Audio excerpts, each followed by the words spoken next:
great rabbis of yesteryear.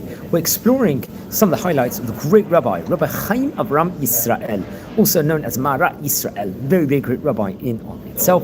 I believe he, if I'm not mistaken, he passed away. He was about 72 years of age. He passed away on the 7th of Sivan, I think in the year 1780. He was a great rabbi, Italian rabbi in of itself. Now, we're actually relating over various videos today on the famous Israel family, the family chain in of itself. There were great rabbis, especially in Egypt, during the heart of the 1700s in of itself. So he was a posek. He would render halachic decisions. He would advise people. He was shluchei d'Rabbanan and a rabbinic emissary, well-traveled, representing various different communities. He would become the rabbi of the Jewish community of Ancona in Italy, and he authored great books, including the Amrot Teherot and the Beit Avraham, which I believe was on the 4 columns in the Bet Yosef in of itself. Very, very great rabbi.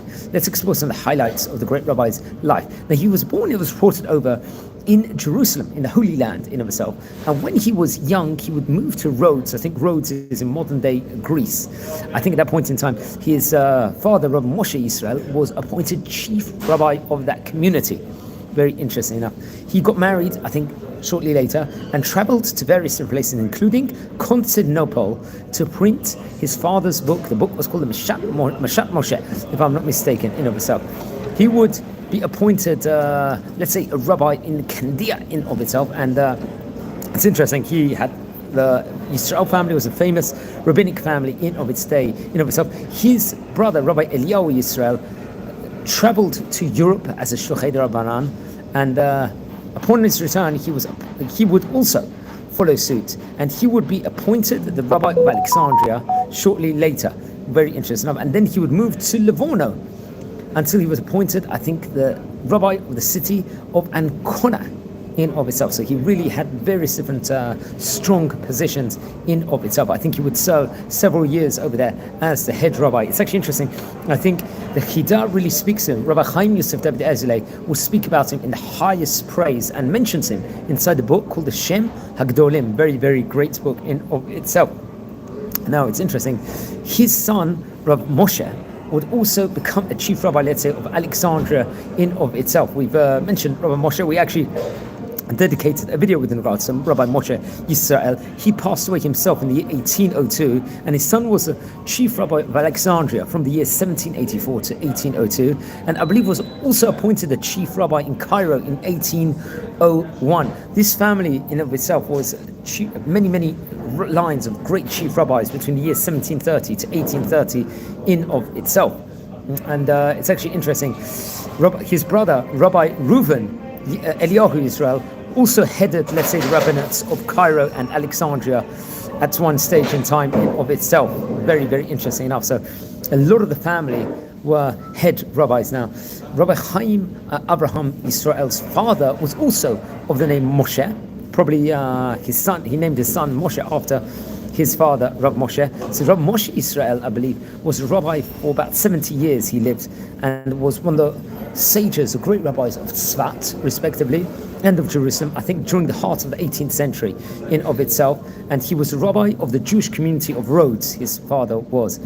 And many, I think the forefather of the famous Israel family, many of them would actually become rabbi, produce rabbis in Rhodes and the lands of Israel for 200 years. It was reported over 12 generations, or generation after generation, until the eve of World War II. It was reported over. So the Israel family in of itself was a line of great rabbis, producing many great rabbis for many hundreds of years in of itself. Very well traveled, especially around Europe, all over the North African countries in of itself, and very highly respected among many of the great rabbis in their generation. Many of the famous rabbis of nowadays, in many of their great books, they will actually mention the great Chaim. Now, friends, we're a community here. We're learning about the great rabbis of yesteryear.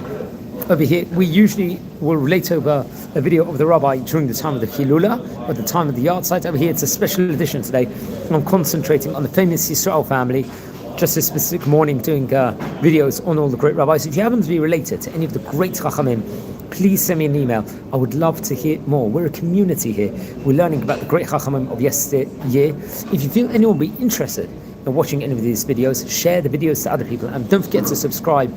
Also, we've already related about rabbis from Greece and from Egypt that took very, very prominent roles. Maybe we've covered about 50, 60 great Chachamim from these countries in of itself.